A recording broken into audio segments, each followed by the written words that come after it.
Hai Sobat Pintar, balik lagi bersama saya Chris di Duit Pintar. Kemarin kita udah bahas mengenai apa itu mining, kita juga udah bahas mengenai apa itu cloud mining, dan setelah hitung-hitung memang biaya awalnya terbilang cukup mahal.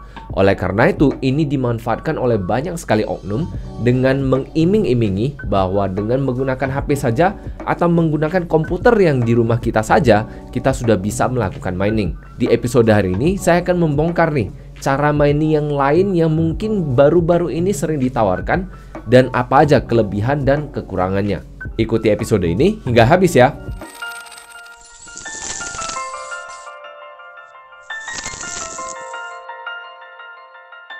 Seperti biasa nih, sebelum memulai, BPJS-nya dulu dong. Bayar pakai jempol, share, dan subscribe saja. Episode dari Duit Pintar akan selalu saya hadirkan di setiap Senin dan Kamisnya. Jadi Sobat Pintar bisa dapatkan episode yang lebih banyak dari Duit Pintar. Penjelasan lebih detail mengenai mining sudah pernah saya jelaskan di episode sebelumnya. Jadi Sobat Pintar tinggal masuk ke episode sebelumnya setelah menghabisi episode hari ini. Jadi di episode hari ini kita hanya akan memfokuskan kepada apa yang diiming-imingi oleh oknum-oknum tersebut, yang mana mengatakan bahwa mining bisa dilakukan dengan mudah. Pada umumnya, mining dilakukan dengan berbagai cara. Cara pertama yaitu dengan menginstalasi aplikasi tertentu di komputer kita, yang mana tentunya ini akan menggunakan sumber daya komputer kita, seperti CPU, GPU, SSD, dan sebagainya. Namun ada juga cara yang lain, yaitu menggunakan ASIC. Cara yang menggunakan ASIC ini bisa menggunakan mesin yang cukup besar, hingga yang sekecil USB flash drive.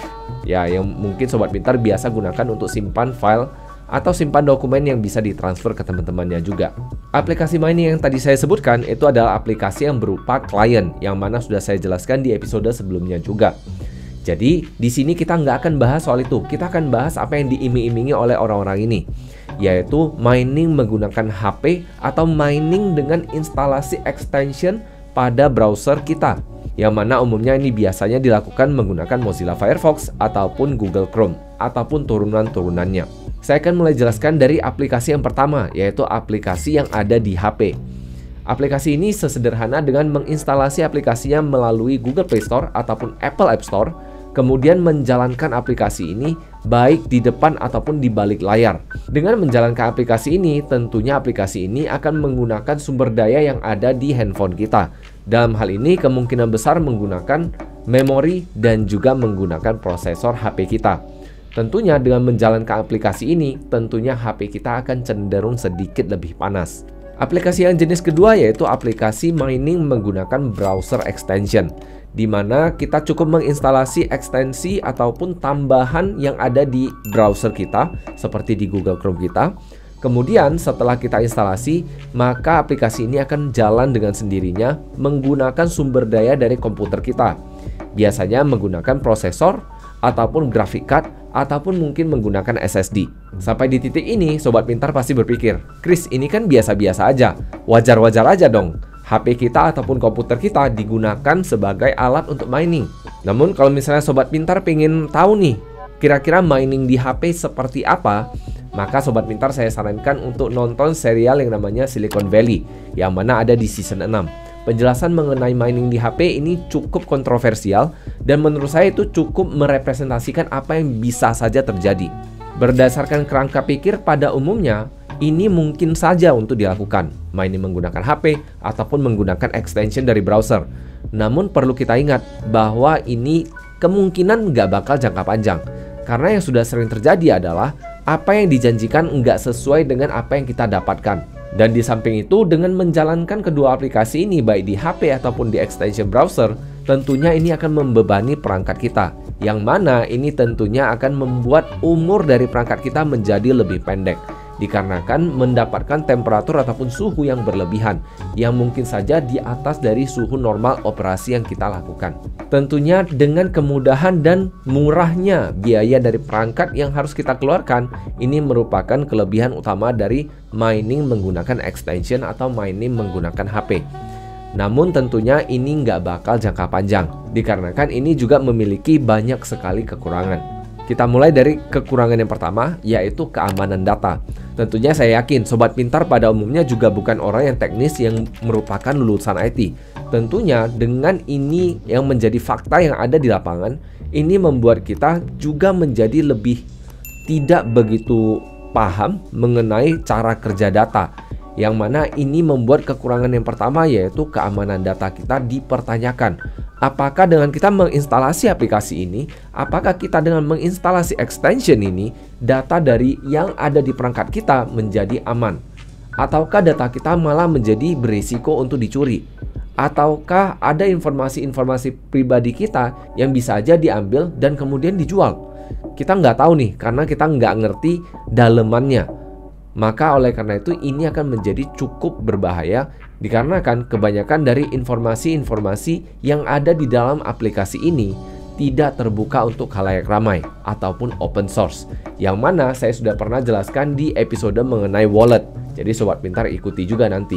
Kemudian yang kedua tentunya seperti yang sudah saya sebutkan, dikarenakan aplikasi-aplikasi ini terinstalasi, bisa aja perangkat-perangkat kita beroperasi di atas suhu yang disarankan, yang artinya kesehatan dari perangkat kita menjadi lebih kurang ataupun lebih lemah.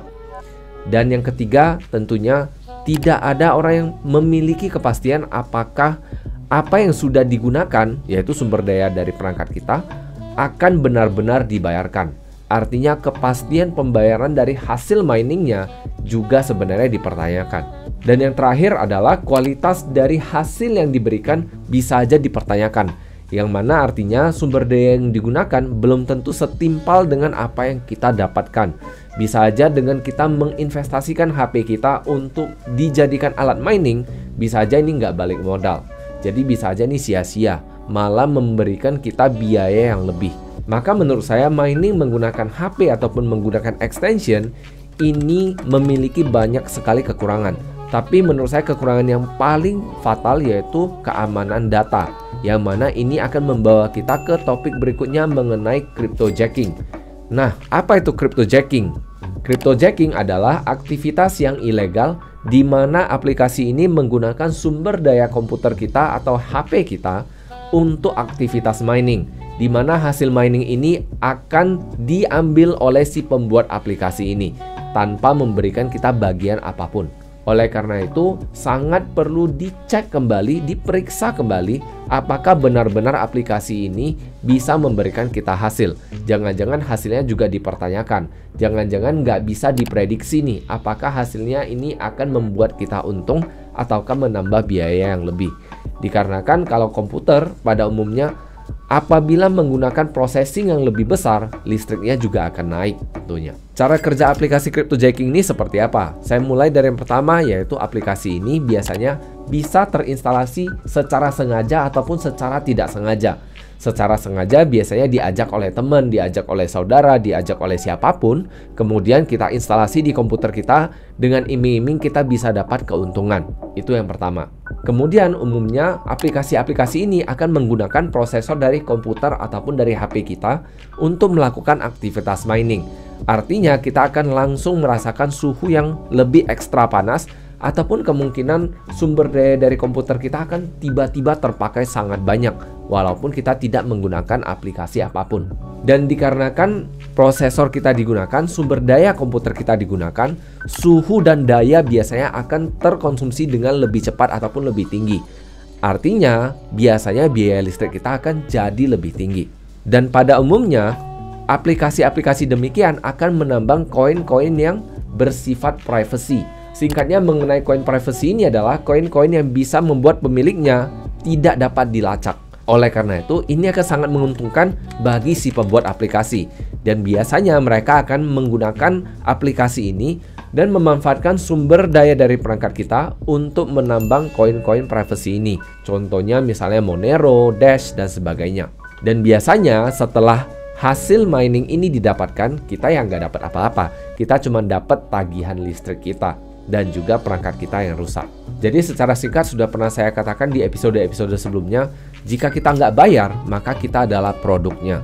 Jadi kalau misalnya kita mau mining tapi kita tidak diharuskan investasi alat, maka kita adalah produknya. Jadi ini harus sangat berhati-hati. Saya kasih contoh yang sederhana nih. Beberapa waktu yang lalu ada aplikasi yang mengatakan bahwa kita akan dibayar hanya cukup dengan jogging ataupun jalan. Dan kita nggak bayar, tapi kita dikasih koin. Nah, di sini ada satu hal yang tertinggal, ada satu hal yang hilang, yaitu dari mana perusahaan ini bisa dapat duit untuk bayar kita. Nah, di sini setelah dicek ataupun ditelisik kembali, ternyata data kita, yaitu data kita jogging, data kita berkendara, atau data kita kemana-mana, ini disimpan dan bisa aja dijual sebagai produk. Jadi ini harus sangat berhati-hati, walaupun memang nggak semua perusahaan seperti itu. Ada perusahaan yang menggunakan data ini hanya untuk penyimpanan pribadi mereka, namun ada beberapa perusahaan yang menggunakan data ini kemudian dijual. Ini yang harus sangat berhati-hati tentunya. Dan yang paling parahnya adalah setelah data kita dijual, kita cuma dikasih token. Yang mana token ini sebenarnya harganya nggak ada, harganya dipertanyakan. Jadi daripada kita mengorbankan perangkat kita, baik HP maupun komputer kita, menurut saya nih, lebih baik Sobat Pintar ikut yang namanya program Faucet. Program Faucet ini sebenarnya program yang sudah lama sekali ada di dunia aset kripto. Ini sebenarnya ngetrennya pertama kali kalau nggak salah di sekitar 2015 ataupun 2016. Kemudian ketika 2017 market rally, di saat itu juga orang-orang pada melupakan Faucet ini. Namun sebenarnya Faucet ini ada banyak sekali jenis koin, ada banyak sekali jenisnya. Dan hari ini saya akan berbagi dua jenis yang utama. Jenis yang pertama biasanya kita masuk ke websitenya, melakukan aktivitas tertentu, kemudian kita akan dibayarkan dalam bentuk token tersebut. Jenis yang kedua biasanya berada di dalam Telegram, dalam bentuk channel, kemudian kita lakukan aktivitas tertentu juga, dan kita tinggal klaim. Kedua hal ini menurut saya sudah terbukti dan bisa memberikan kita bayaran yang tidak terlalu banyak, tapi kalau dilakukan cukup rajin, ini bisa memberikan hasil yang cukup lumayan sebenarnya. Ya istilahnya untuk dapat jajan 1 bulan 1 juta, 2 juta masih memungkinkan sekali. Walaupun yang mengharuskan kita membuat banyak sekali akun atau membuat banyak sekali perangkat. Namun seperti yang tadi saya sebutkan, kalau kita nggak bayar, maka kita adalah produknya. Dan program Faucet ini sebenarnya terang-terangan mengatakan hal tersebut. Kita memang adalah produknya. Produk seperti apa? Dalam hal ini biasanya pendana Faucet menggunakan program-program ataupun aplikasi Faucet ini dengan tujuan agar mereka bisa mengiklankan produk ataupun jasa mereka. Produk ataupun jasa yang seperti apa? Pada umumnya, produk ataupun jasanya adalah produk dan jasa yang sedikit shady. Shady artinya produk ataupun jasa yang biasanya nggak bisa masuk ke Google, nggak bisa masuk ke Facebook ataupun Instagram. Dalam hal ini biasanya dalam bentuk judi, situs dewasa, ataupun produk-produk ataupun jasa-jasa lainnya yang memang nggak diizinkan untuk diiklankan. Maka para pendana ini menggunakan aplikasi ataupun situs mereka sendiri untuk mengiklankan produk ataupun jasa mereka. Sebagai bayarannya ya kita dibayar dengan menggunakan aset kripto. Dulu yang paling terkenal yaitu Faucet dalam bentuk koin Doge. Kemudian belakangan ada juga dalam bentuk Satoshi, yaitu bagian terkecil dari Bitcoin, yang mana juga sudah pernah saya jelaskan di episode sebelumnya. Namun seperti yang saya katakan tadi, kalau kita menggunakan program Faucet, tentunya ini bisa kasih tambahan, tapi nggak bisa buat kita kaya. Jadi intinya, kalau mau kaya ya tetap harus kerja, harus tetap dapat penghasilan sendiri, kemudian lakukan investasi. Bukan mengikuti program-program demikian tiba-tiba kaya. Ya ada-ada aja, tiba-tiba ada yang sudah simpan banyak dari Faucet, kemudian harga koinnya tiba-tiba melambung, tiba-tiba mendadak kaya. Ya ada-ada saja gitu loh yang seperti itu. Bukan nggak ada, tapi ya sedikit saja gitu loh. Nggak banyak orang-orang yang seperti itu.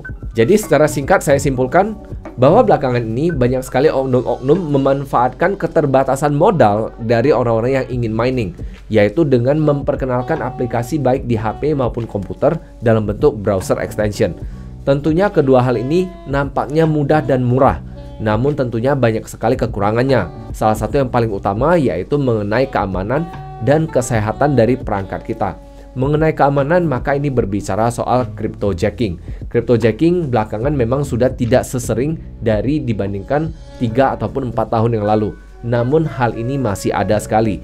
Cryptojacking sendiri singkatnya adalah menggunakan perangkat kita untuk melakukan aktivitas mining, kemudian yang di-mine adalah koin privacy, yang mana koin ini tidak bisa dilacak, yang biasanya langsung disimpan oleh pembuat aplikasi dan sering sekali nggak dibagikan kepada kita yang memiliki perangkat.